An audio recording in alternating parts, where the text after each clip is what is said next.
ہماری مسجدیں کیوں چھینی جا رہی؟ بھارت کے اندر یہ اتر پردیش کا لال بجکر،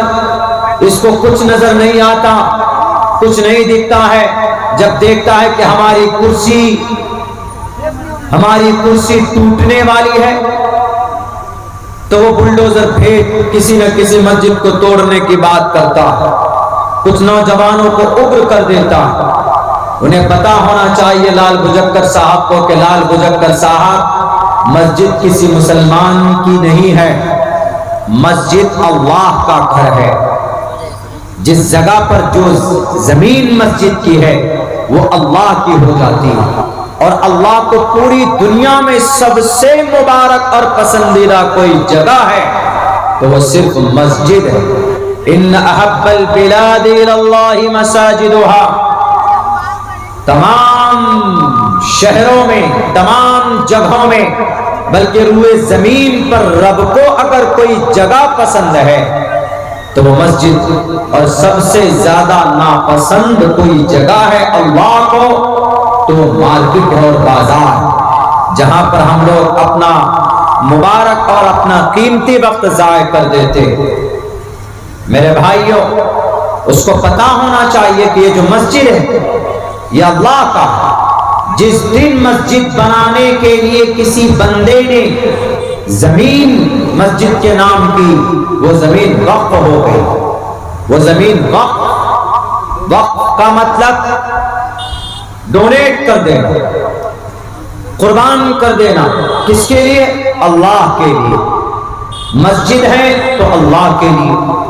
یا اگر کوئی زمین کسی مدرسے کے لیے، کسی مکتب کے لیے دے دی گئی تو وہ اللہ کے مخلوق کے لیے، اللہ کے بندوں کے فائدے کے لیے۔ انہی وقف کی پراپرٹی انہی کو بولا جاتا ہے۔ جو مسجد ہے وہ وقف کی پراپرٹی، اور ہمارے بھارت کے اندر جو زمین وقف کی گئی ہے، یعنی ہمارے پوروج نے، بادشاہوں نے، مالداروں نے جو ہمارے ہندوستان میں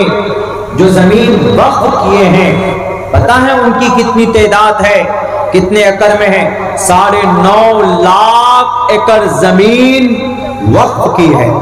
بھارت کے اندر۔ 9.5 لاکھ ایکڑ زمین، 9 ایکڑ نہیں، 900 ایکڑ نہیں، 9000 ایکڑ نہیں، 9.5 لاکھ ایکڑ زمین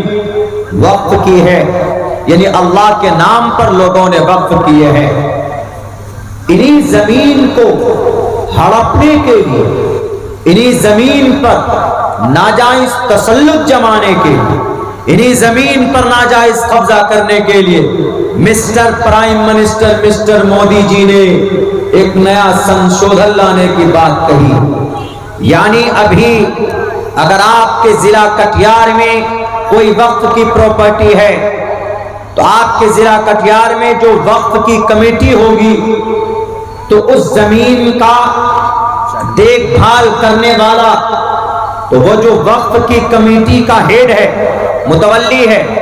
جو ممبران ہیں وہ ہوں گے، اور وہ ٹوٹل ممبران مسلمان ہوں گے۔ یہ ابھی تک تھا، لیکن جب یہ قانون آئے گا تو آپ کے کٹیہار میں وہ جو وقف کے ٹیم کا جو سب سے بڑا سردار ہوگا وہ ڈی ایم ہوگا، اور 2 غیر مسلم ہوں گے اس کے ممبر۔ یعنی سنستھا ہماری، زمین ہماری، دیکھ بھال کرنے والے آپ کون ہوں گے جی؟ ڈی ایم کیوں ہوگا؟ اور 2 غیر مسلم ممبر کیوں ہوں گے؟ یہ بات سمجھ کے خلاف ہے۔ اسی کے لیے ہم لوگ پروٹیسٹ کر رہے ہیں، اسی کے لیے ہم لوگ احتجاج کر رہے ہیں کہ ہمیں یہ قانون پسند نہیں۔ جب زمین ہماری ہے، آپ کے گاؤں میں جو مسجد ہے، وہ جس نے بھی زمین دی یا دیں گے، وہ زمین مسجد کا متولی بیچ نہیں سکتا ہے، یا مسجد کے کام کے علاوہ دوسرے کام میں استعمال نہیں ہو سکتا ہے، چونکہ ایک چیز جب وقف ہو گئی اس کو نہیں بیچ سکتے۔ لیکن mister prime minister mister Modi اس کو بیچنا چاہتے ہیں، بیچا ہے۔ ممبئی کے اندر جو سب سے بڑا ادیوگپتی ہے امبانی صاحب، ان کی جو ڈپلیکیٹ جنت ہے انٹیلیا 4000 اسکوائر فٹ پہ ہے، 21 کروڑ، ماتر 21 کروڑ، حالانکہ 21 کروڑ اس کے لیے کوئی بڑی رقم نہیں، 21 کروڑ روپے میں انہوں نے وہ زمین خریدی۔ جب تحقیق کی گئی پتہ یہ چلا کہ وہ وقف کی زمین ہے۔ وقف کی زمین کوئی نہ بیچ سکتا ہے نہ کوئی خرید سکتا۔ وقف کی زمین کو صرف قوم کی فلاح کے لیے، سماج کی ترقی کے لیے، اللہ کی عبادت کے لیے، اللہ کو راضی کرنے کے لیے استعمال کیا جا سکتا، اور کسی دوسرے یا تیسرے مقصد کے لیے نہیں ہو سکتا۔ لیکن اس کو 21 کروڑ روپے میں بیچا گیا، اور ابھی اس کا کیس کورٹ میں چل رہا۔ ایک آدمی کو خوش کرنے کے لیے قانون لایا، سوچا کہ یہ قانون آئے گا تو اس علاقے کا جو ڈی ایم ہوگا وہ فوراً کلین چٹ دے دے گا ڈپلیکیٹ کے جنت کے رکھوالے کو، اور اس کو کہا جائے گا کہ بھئی آج سے یہ زمین آپ کی ہے۔ میرے بھائیوں، وقف کی پراپرٹی کوئی نہیں بیچ سکتا۔ یقیناً ہمارے وقف کے ذمہ داروں سے کوئی نہ کوئی غلطی ہوئی، اور یقیناً ہوئی۔ اگر یہ وقف کی پراپرٹی کی صحیح دیکھ بھال کرتے لوگ، اس کا پیسہ صحیح استعمال میں ہوتا تو آج آپ کو آپ کی مسجد بنانے کے لیے چندہ نہیں کرنا پڑتا۔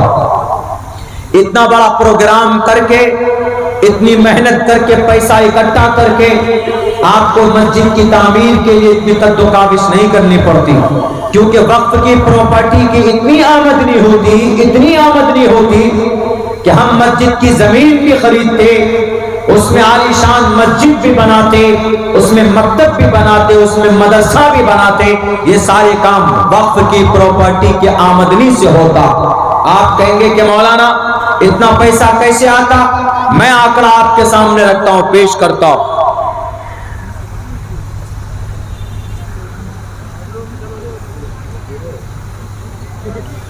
شکریہ، جزاک اللہ۔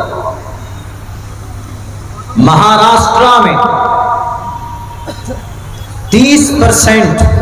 وہاں پر 1 لاکھ ایکڑ زمین مہاراشٹرا میں ہے وقف کی،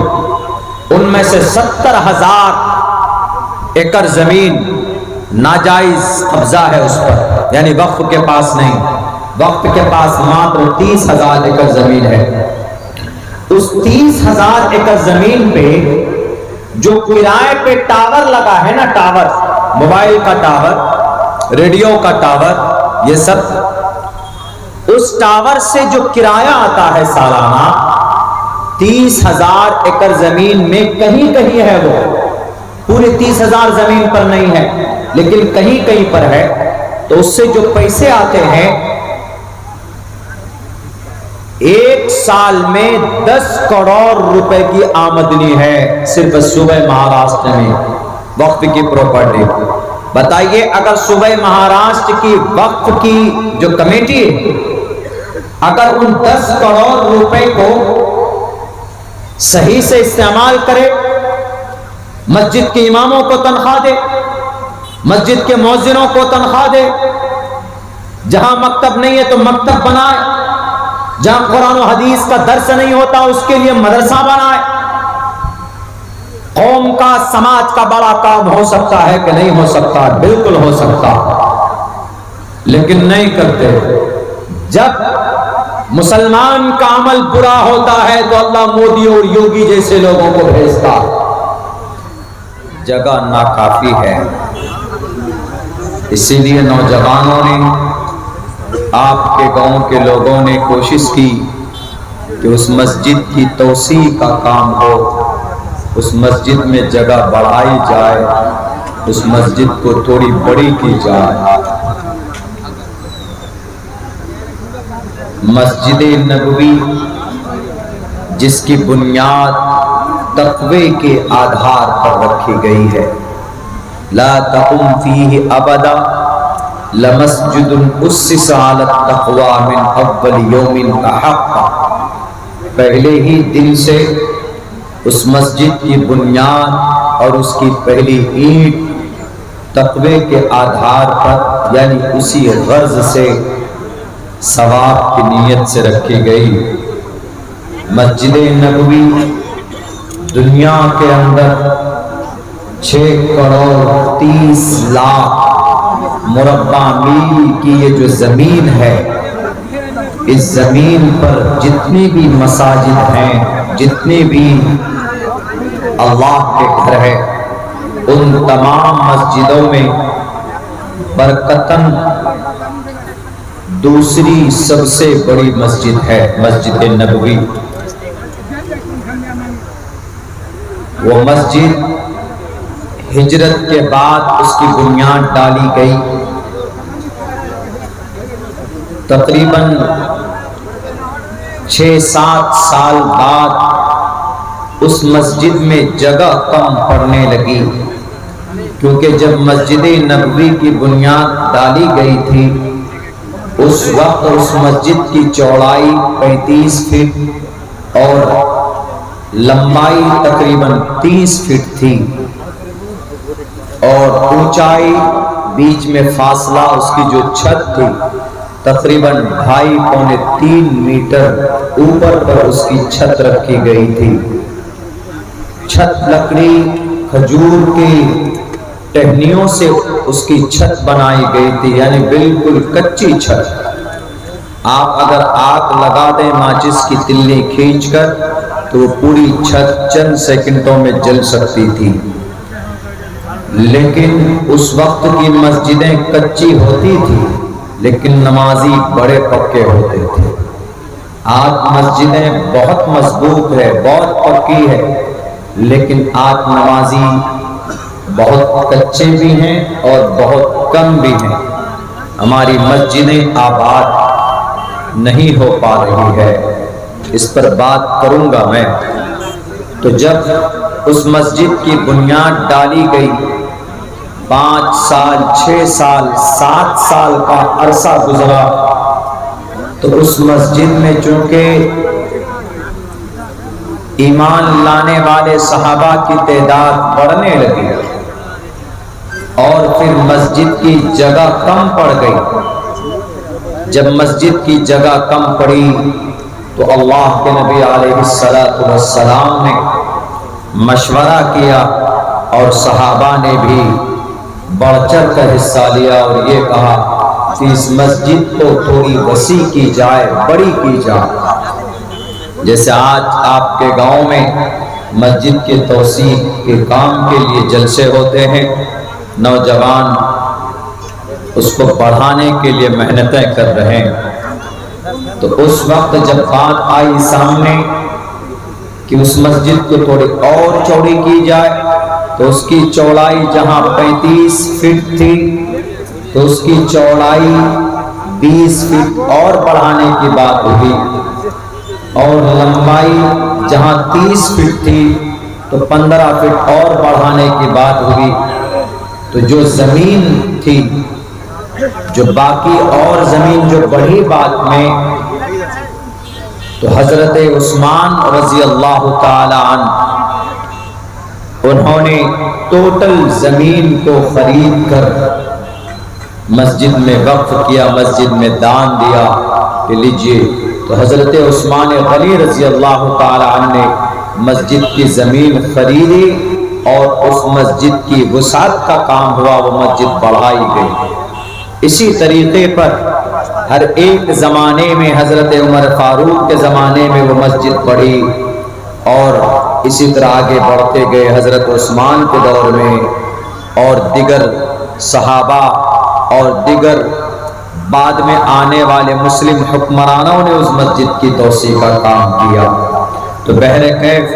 کبھی کبھی مسجد ناکافی ہوتی ہے تو اس کو وسیع کرنے کے لیے اس کو بڑھاتے، لیکن الحمدللہ یہ آپ کی بستی کے لیے بڑی خوشی کی بات یہ ہے کہ آپ کی مسجد میں نمازیوں کی تعداد بڑھی ہے، جس سے آپ مسجد کو بڑھانا چاہتے ہیں۔ بڑھائیے، اور بڑھائیے تاکہ کل قیامت میں سینہ تان کر کہہ سکیں کہ اللہ ایسے فساد اور ایسے بگاڑ کے وقت میں ہم نے مسجد بڑی اس لیے کی چونکہ ہمارے نمازی بڑھ گئے تھے، تو یہ آپ کا عمل، آپ کی مسجد کے اندر توسیع کا کام یہ کل قیامت میں ممکن ہے اگر آپ کی نیت صحیح ہو تو یہ نجات کا ذریعہ بھی آپ کے لیے بن سکتا ہے۔ اسی لیے بہت مبارک کام ہے جو آدمی مسجد بنانے میں تعاون پیش کرتا ہے، جو آدمی مسجد بنانے میں بڑھ چڑھ کر حصہ لیتا ہے تو وہ بہت ہی خوش نصیب انسان۔ آپ 100 200 300 400 500 روپے کا گوشت لا کر کھا کر ہضم ہو جائے گا، صبح آپ بیت الخلاء میں اس کو چلا جائیں گے تو وہ چیزیں وہاں پر صاف کر کے آ جائیں گے، لیکن آپ نے 500 سے 1000 روپے سے 100 200 روپے سے اگر کسی مسجد کی تعمیر میں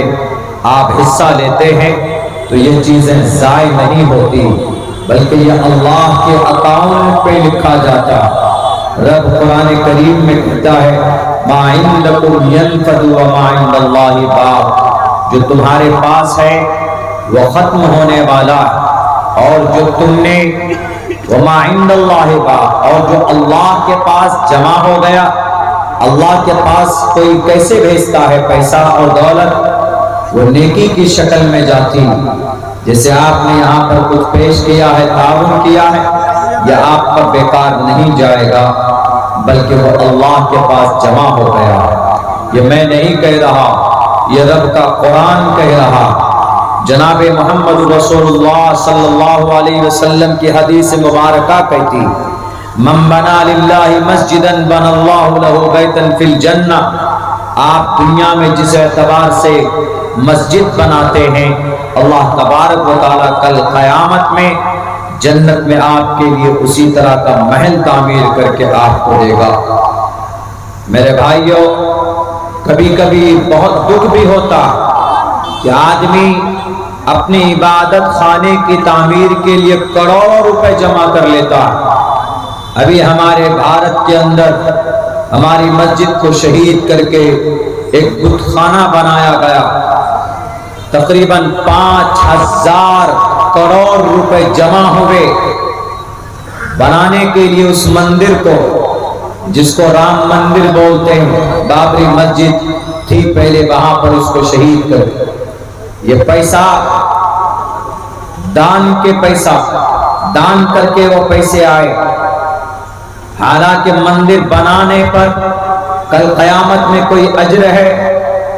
کوئی اجر نہیں ہے، نہ ویدوں میں ہے، نہ رام مندر کے ماننے والوں کی کسی شاستر کے اندر ہے کہ تم اگر تم مندر بناؤ گے تو تم کو سورگ کے اندر کوئی بڑا مقام و مرتبہ دیا جائے گا۔ لیکن مسجد بنانے پر ضرور ہے، مسجد بنانے پر ان کے گرنتھوں میں بھی ہے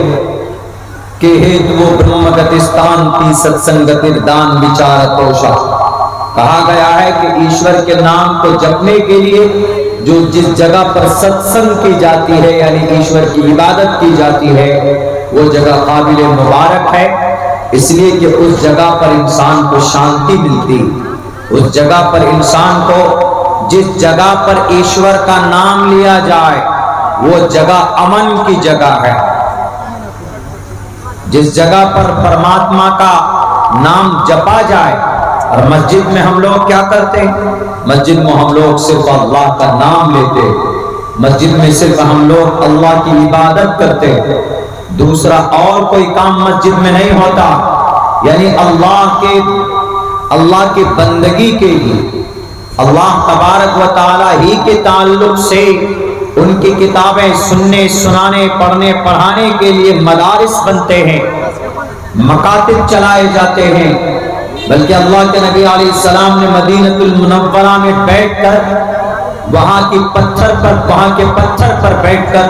محمد علیہ السلام نے دنیا کے تمام امور کے فیصلے کیے، سیاست ہو، سماجی کام ہو، ملی کام ہو، قوم کے لیے اگر کوئی بھی کام ہوتا تھا تو آپ علیہ الصلوۃ والسلام وہی مسجد نبوی پر بیٹھ کر وہ کام انجام دیتے تھے۔ یہاں تک کہ صحابہ کرام کو جنگ میں بھیجنے کا کام اسی مسجد نبوی سے ہوا کرتا تھا،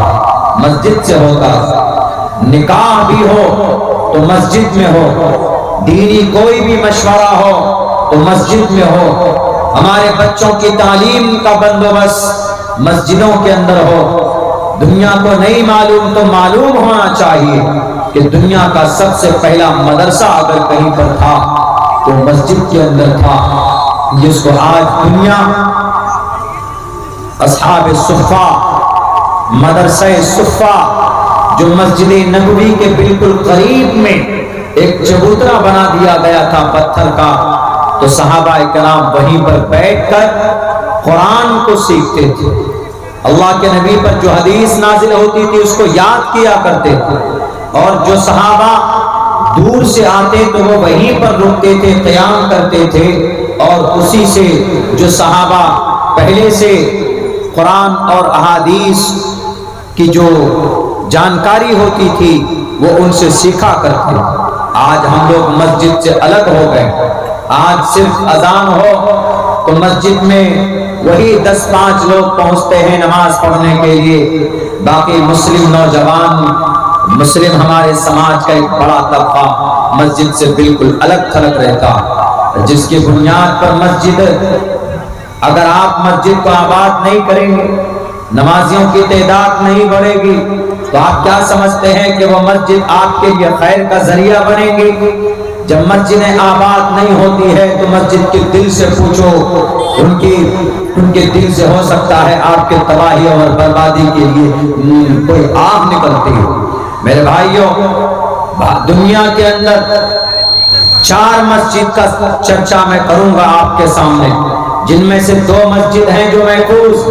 باقی 2 مسجد ایسی ہے جو اتنی رو رہی ہے، اذان کی آواز کے لیے ترس رہی ہے، اور کوئی ایمان والا اس کو بچانے والا نہیں ہے۔ جہاں اذان کی آواز ہوتی تھی وہاں پر آج بت پرستی کے سانگ بجتے ہیں، گانے بجتے۔ مسجد نبوی، مسجد حرام، اللہ نے ان کو محفوظ رکھا، کوئی نہیں پہنچ سکتا، یہاں تک کہ دنیا کا سب سے بڑا فتنہ دجال اس دھرتی پر آئے گا، وہ پوری دنیا کو تباہ و برباد کرے گا، لیکن وہ ان دونوں شہروں میں پہنچ نہیں سکتا ہے۔ مسجد حرام کو، مسجد حرام کا مطلب مبارک مسجد، بہت ہی قابل احترام والی مسجد، دنیا کے اندر سب سے مبارک اور محترم کوئی مسجد ہے تو مسجد حرام، دوسرے نمبر پر مسجد نبوی مدینہ المنورہ شہر مدینہ میں، تیسری مسجد مسجد اقصی۔ تعمیری کام کے اعتبار سے جب مسجد حرام بنی اس کے 40 سال کے بعد سیرت ابن ہشام نے اپنی کتاب کے اندر یہ تشریح کی وضاحت کی، لکھی کہ 40 سال کے بعد مسجد اقصی کی بنیاد ڈالی گئی، لیکن فضیلت کے اعتبار سے دوسرے نمبر پر مسجد نبوی ہے، مدینہ المنورہ کی مسجد ہے، تیسرے نمبر پر مسجد اقصی۔ آج 1967 سے لے کر آج تک مسجد اقصی یہودیوں کے قبضے میں۔ چوتھی مسجد قرطبہ کی جامع مسجد ہے، اندلس اسپین، قرطبہ کی جامع مسجد بہت پرانی مسجد ہے، آپ کو شاید پتہ نہ ہو، 784 یا 85 عیسوی میں اس مسجد کی بنیاد رکھی تھی عبد الرحمن الاول بادشاہ نے، لیکن آج وہ بھی مسجد یہودیوں کے قبضے میں ہے۔ اس مسجد کو گرجا گھر بنا دیا، یعنی اس مسجد میں اذان نہیں ہوتی، اس مسجد میں 5 وقت کی نماز نہیں ہوتی، نہ مسجد اقصی میں، مسجد اقصی کے کونے میں کہا گیا ہے ان یہودیوں نے، ظالم اسرائیل کے اندر بسنے والے نتن یاہو کے ان چیلوں نے اس مسجد کو اپنے نرغے میں لے رکھا 1967 سے لے کر آج تک وہ مسجد یہودیوں کے قبضے میں. ہماری مسجدیں